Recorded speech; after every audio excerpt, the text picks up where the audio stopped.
사도행전 9장 17절에서 19절 상반절까지만 보도록 하겠습니다. 교독하겠습니다. 아나니아가 떠나 그 집에 들어가서 그에게 안수하여 이르되 형제 사울아, 주 곧 내가 오는 길에서 나타나셨던 예수께서 나를 보내어 너로 다시 보게 하시고 성령으로 충만하게 하신다 하니, 즉시 사울의 눈에서 비늘 같은 것이 벗어져 다시 보게 된지라. 일어나 세례를 받고 같이 읽죠. 음식을 먹음에 강건하여 지니라. 아멘. 수협에 나오신 여러분들을 환영하고 축복합니다. 드디어 아나니아와 사울의 만남이 이루어집니다. 천사를 통하여서 아나니아에게 말씀하시고 또 사울에게도 말씀하셨어요. 둘 다 얼굴을 한 번도 본 적은 없어요. 그러나 그들이 만났을 때에 아나니아가 형제요 라고 이야기하면서 그를 그리스도의 한 공동체요, 한 지체요, 또 한 예수 그리스도 안에서 하나된 형제임을 고백하면서 형제라고 부르면서 그에게 나아가죠.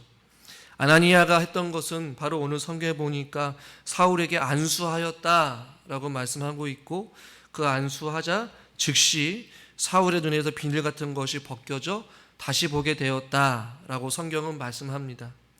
여기서 말하는 이 비늘 같은 것이 할 때 이 비늘이라는 단어가 본래는 어떠한 땅콩의 껍질이나 혹은 톱의 날 혹은 눈송이 등과 같은 그런 것들을 의미하지만 때로는 물고기의 비늘을 뜻하기도 한다라고 해요. 다양하게 번역을 할 수도 있어요. 그런데 오늘 성경에 보면 18절에 사울의 눈에서 비늘 같은 것이 벗어져 라고 말씀하고 있는데, 이 비늘이라고 했을 때 이 비늘이 복수형으로 되어 있어요. 그러니까 사울의 눈에는 그냥 하나로 그냥 비늘 같은 것이 눈을 덮어서 불편하게 한 것이 아니라 여러 개의 비늘 같은 것이 그의 눈을 찌르고 덮고 끼어 있어서 굉장히 불편하게 사울이 며칠 동안 고생을 했음을 우리에게 보여주고 있는 것이에요. 사울의 이 비늘을 또 영적으로 우리가 생각을 해보면, 그가 그동안 어떤 자기의 편견, 자기 고집, 자기 생각, 이기심, 그 욕망의 비늘, 이기심의 비늘, 그릇된 혹은 자기 편견의 비늘로 가득 차 있는 그 자신의 모습을 앞을 보지 못하는 그 순간에 발견하게 됐을지 모른다라는 것이에요. 저도 눈이 굉장히 많이 좋지 않아서 라섹 수술을 한 적이 있는데요. 그 시술 후에 한 며칠 동안은 눈에 저도 굉장히 뻑뻑하면서도 한 며칠 동안 회복될 때까지는 눈에 뭔가 계속 낀 것처럼 보이지 않고 불편했어요. 그러면서 이러다가 눈을 정말 못 보게 되면 어떡할까, 이런 두려움도 있었지만 서서히 밝아지면서 그 며칠 기간 동안에 그 앞을 제대로 투명하게 선명하게 보지 못하는 그 순간에 이 바울의 모습을 한번 떠오르게 되었어요. 그 욕망과 혹은 그릇된 자기 편견과 자기의 주관대로 예수를 믿는다라고 했지만 그 자기 안에 있는 잘못된 영적인 눈으로 감겨 있어서 예수 그리스도를 바라보지 못하고 예수 그리스도를 핍박하게 되는, 눈은 떠 있지만 영적으로 감겨져 있는 어떤 그런 상태에 있었던 지금 사울이 이제는 그 앞을 보지 못하는 그 순간에 식음을 전폐하면서 혹은 금식을 하면서 그가 자기 자신의 삶을 되돌아보고 하나님의 강력한 진리의 빛 안에 자기 자신의 삶을 발견하고, 자기가 그동안 열심으로 옳다라고 생각했던 그 자기의 삶을 걸어갔고 열정을 다해서 자기의 젊음을 다 바쳤는데 결국엔 그것이 잘못된 길임을, 자기가 본 것이 옳다라고 생각했던 그것이 바로 잘못된 것임을 그가 앞을 보지는 못하였지만 영적으로 예수 그리스도를 바라보게 되었고, 그가 이제는 예수 그리스도를 인격적으로 만나게 되는 놀라운 일들이 경험하게 되었다라는 것이에요. 그런 상황 가운데서 지금 사울이 그 비늘 같은 것, 그 자기가 바라보지 못했던 그 비늘이 벗어졌다, 그리고 다시 보게 되었다라고 성경은 우리에게 말씀해 주고 있는 것입니다. 그리고 오늘 성경에서 우리가 읽은 본문에서 17절과 17절에 다시 보게 하시고 또 18절에도 다시 보게 된지라 두 번이나 반복해서 표현하고 있어요. 그러니까 사울이 다시 보게 된 것이 굉장히 중요한 것이죠. 단순히 어떤 예전의 상태로 그의 눈이 회복된 것, 다시 보게 된 것을 본문에서 강조하고 있는 것은 아닌 것 같아요. 왜냐하면 이 다시 보다라는 단어가 그냥 실제적으로 다양하게 이 보다라는 단어가 헬라어의 다양한 그 언어가 있지만 오늘 우리가 읽은 이 본문은 그냥 보다라는 의미도 있고 위를 보다 혹은 올려보다라는 의미도 가지고 있어요. 그러니까 사울이 그냥 눈을 떠서 그동안 보지 못했던 것을 보다라는 그런 의미도 있지만 또 한편으로는 지금 사울이 다시 보게 됐다라는 것은 무엇을 다시 보느냐 혹은 누구를 다시 보느냐 어디로 다시 보느냐 바로 위를 본다라는 것이 혹은 올려본다라는 것이에요. 무엇을 올려보았을까요? 사울이 물론 시력이 회복되었음은 물론이요 그가 그동안 그가 바라봤던 것이 그의 시선이 이제는 아래로 향하거나 땅으로 향한 것이 아니라 위로 올라봤다 혹은 위로 보았다라는 그런 의미를 가지고 있어요. 위를 우러러 무엇을 보았을까요? 오늘 본문은 아니지만 20절에 보니까 즉시로 각 회당에서 예수가 하나님의 아들이심을 전파하니, 그러니까 사울이 그동안 땅의 것을 바라보고 육신의 눈으로 바라보고 세상을 자기 주관으로 영적으로 눈이 감겨져 있는 상태에서 바라봤다면 이제는 앞을 바라보지 못한 동안 그의 영적인 눈이 떠지게 되었고 땅의 것을 바라보고 육신의 것을 바라보고 세상의 관점에서 세상을 바라봤다면 자기 주장과 혹은 자기의 고집과 자기의 경험으로 세상을 바라봤다면 이제는 그가 아나니아를 통하여서 안수를 받고 그가 다시 보게 되었을 때 그냥 다시 본 것이 아니라 그의 시선이 이제는 위로 향했다라는 것이에요. 할렐루야. 그의 시선이 위로 올라갔다는 것입니다. 무엇을 바라봤다는 것일까요? 예수 그리스도를 바라보게 되었다는 것이. 다메섹 도상에서 진리의 빛으로 그 사울의 고집과 그의 생각을 꺾으시고 사흘 동안 금식하며 기도하게 하셨던 하나님, 자신의 누에 끼어져 있던 그 고집과 편견과 이기심과 허영심의 모든 비늘들을 이제는 벗겨주시고 결국에는 땅으로 향하고 육체로 향하고 세상으로 향하고 있는 그의 시선을 이제는 주님을 바라보게 하는 그 영적인 눈으로 주님께서 바꿔주셨다라는 것이.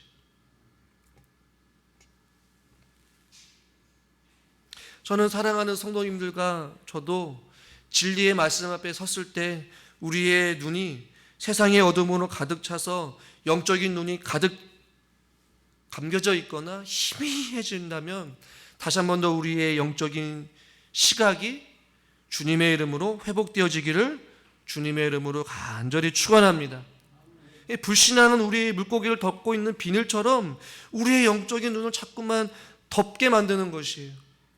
하나님을 향한 그 불신앙과 불순종은 자꾸만 우리들로 하여금 주님을 바라보지 못하게끔 우리의 시선이 하늘로 향한 것이 아니라 땅으로 향하게 하고 또한 염려하게 하고 근심하게 하여서 하나님의 그 신령한 그 능력을 바라보지 못하게 한다는 것이.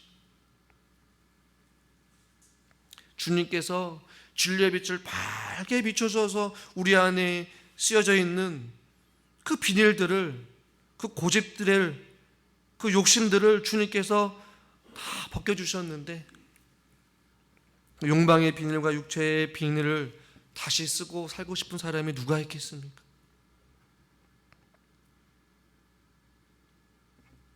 비늘 벗은 눈을 다시 세상으로 돌리는 것이 아니라 오직 우리의 영혼이 잠잠히 우리의 소망이요 우리의 반석이시고 빛이 되어 주시는 예수 그리스도만을 우리가 바라볼 수 있기를 주님의 이름으로 간절히 축원합니다. 사울은 다시 보게 됐어요. 사람을 보는 관점, 세상을 바라보는 관점, 주님을 바라보는 관점이 달라진 거예요. 그동안은 주님을 핍박했어요. 세상 사람들에게 예수 그리스도를 믿는 자들도 잡아 죽이려고 했던 눈이었어요. 세상을 향한 헛된 어떤 열정에 사로잡혀서 살았던 사울이 이제는 그의 눈이 완전히 띄어지게 되었고, 주님을 바라보는 관점이, 또 세상을 바라보는 관점이, 또 한 사람 한 사람을 바라보는 시각이, 가치관이 바뀌게 된 것이,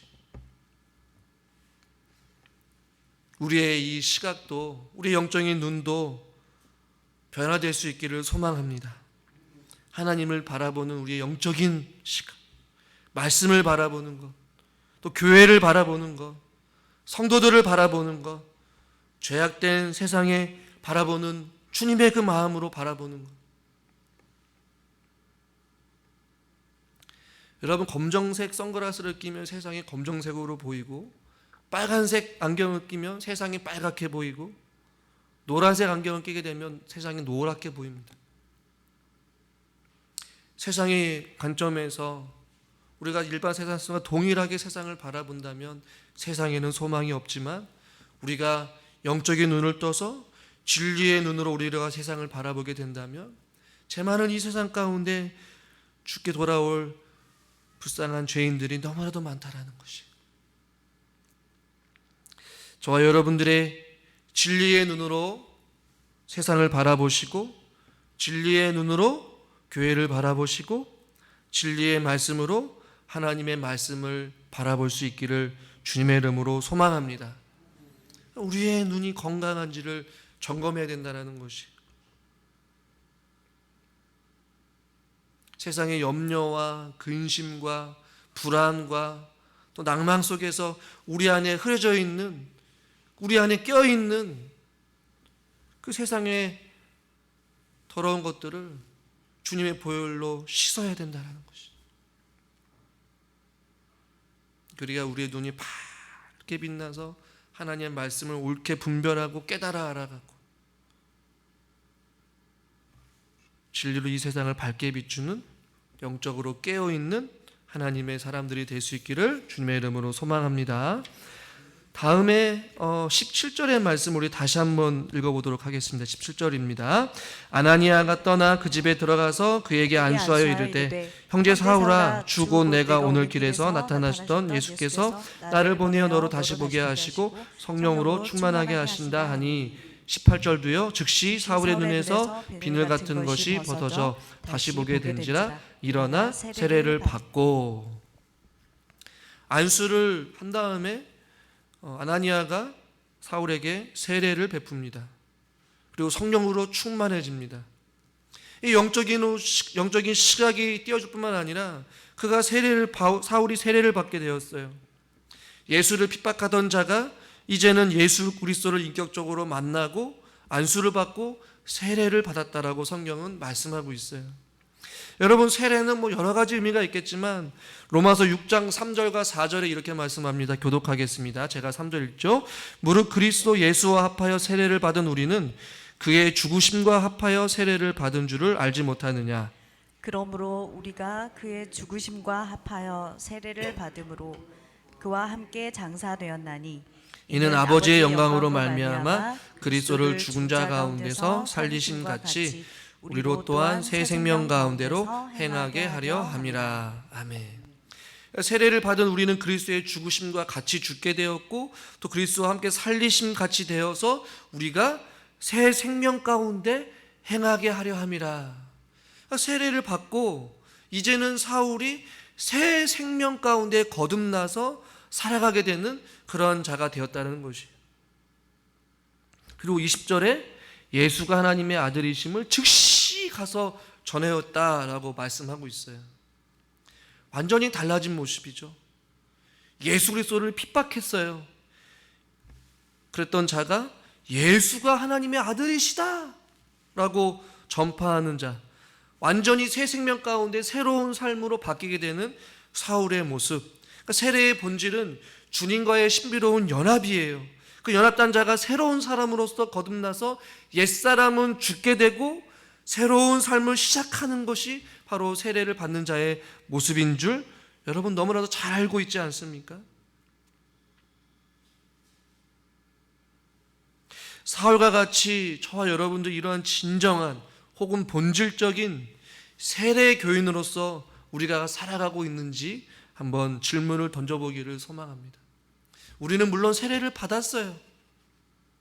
물론 교회를 다니면 보통 일반적으로 2, 3년 내로 학습을 받고 세례를 받습니다. 개 교회마다 충분한 말씀 훈련과 교육을 통하여서 세례를 베풀죠.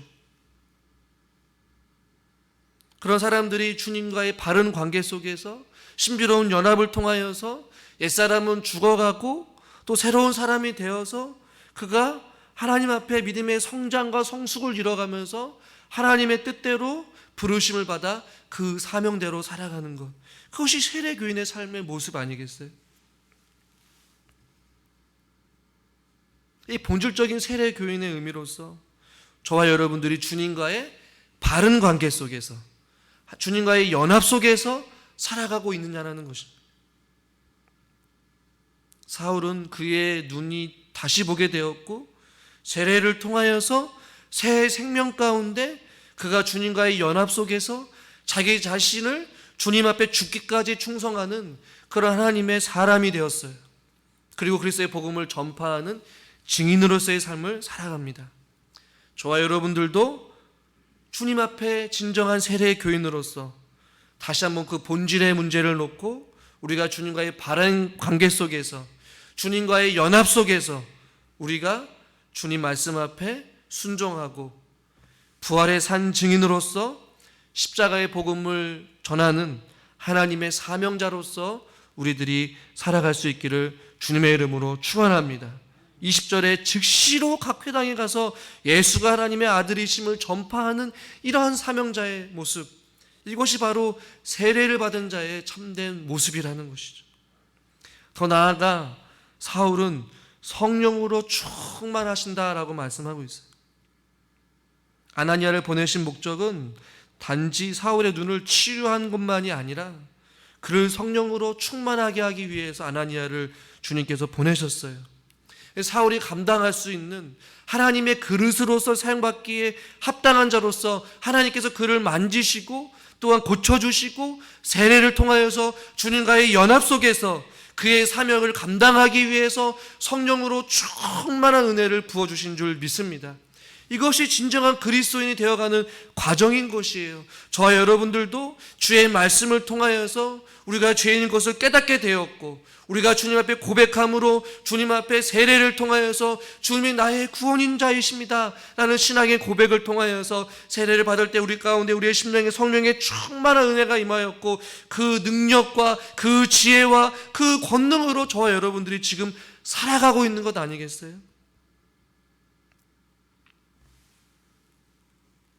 우리 사랑하는 성도님들과 제가 주의 말씀으로, 주의 성령으로 충만할 수 있기를 주님의 이름으로 소망합니다. 저와 여러분들은 우리의 힘과 능력으로 살아가는 것이 아니죠. 우리 안에 있는 걱정과 근심을 다 내려놓고 우리 안에 주의 사랑과 주의 권능과 주의 능력과 주의 성령으로 충만할 수 있기를 간절히 주님의 이름으로 소망합니다. 그래서 그 능력에 힘입어서 우리 이 세상을 살아가는 것이죠.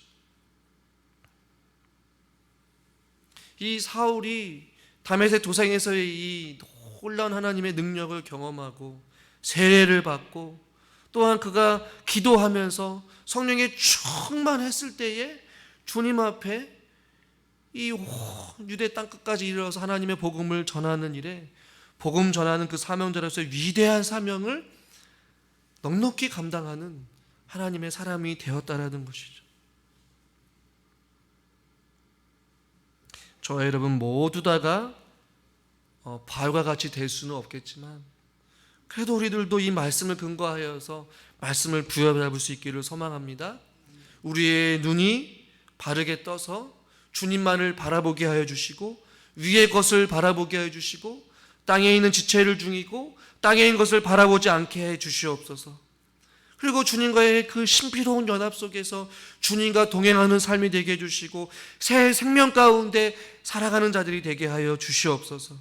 그리고 주여, 우리가 날마다 우리에게 성령의 충만한 능력을 부어주셔서 이 세상 그 누구도 감당할 수 없는 능력을 가지고 날마다 주님 안에서 승리의 삶을 살게 해주시고 그리스도의 복음을 전파하는 그리스도의 산 증인의 삶을 살게 해달라고 우리들도 기도의 제목으로 삼고 바울과 같이 충성된 하나님의 일꾼들이 될 수 있기를 주님의 이름으로 소망합니다. 기도하겠습니다. 하나님 아버지, 다메섹 도상에서 강력한 진리의 빛을 통하여서 사울을 거꾸로 들이시고 그에게 말씀하여 주시며 앞을 보지 못하였지만 그의 영적인 눈을 뜨게 하여 주셔서 그동안 자기 고집과 자기 생각과 자기 주관대로 옳다라는 생각을 가지고 살아갔던 그 어눌하였던 사울의 눈을 다시 뜨게 하여 주시고 이제는 하늘의 소망을 두며 주님을 바라보며 일평생 주님을 위해 살려고 다짐하면서 또한 그가 하나님의 치유하심을 경험하고 또한 그가 영적으로 주님의 능력을 바라보며 세례를 받고 성령의 충만함을 힘입어 그리스도의 복음을 전파하는 일에 충성되이 살아갔던 사울의 일생을 우리는 바라보게 됩니다. 주님, 그 사울의 인생이 도전이 되게 하여 주시고 또 우리에게도 적용시켜 주셔서 우리의 삶이 주님만을 바라보는 삶이 되게 하여 주시옵소서. 세상을 바라볼 때마다, 환경을 바라볼 때마다, 사람을 바라볼 때마다, 땅에 있는 것을 바라볼 때마다 우리가 다시 한 번 더 하늘을 우러러 우리의 힘이시요 우리의 반석이 되어주시고 우리의 소망이 되어주신 예수 그리스도만을 바라보게 하여 주시옵시고 우리의 심령에 주의 말씀과 주의 성령으로 충만하여 져서 주어주신 능력으로 날마다 승리하며 살아갈 수 있는 우리 사랑하는 모든 성도님들이 되게 하여 주시옵소서. 예수 그리스도의 이름으로 기도드리옵나이다. 아멘.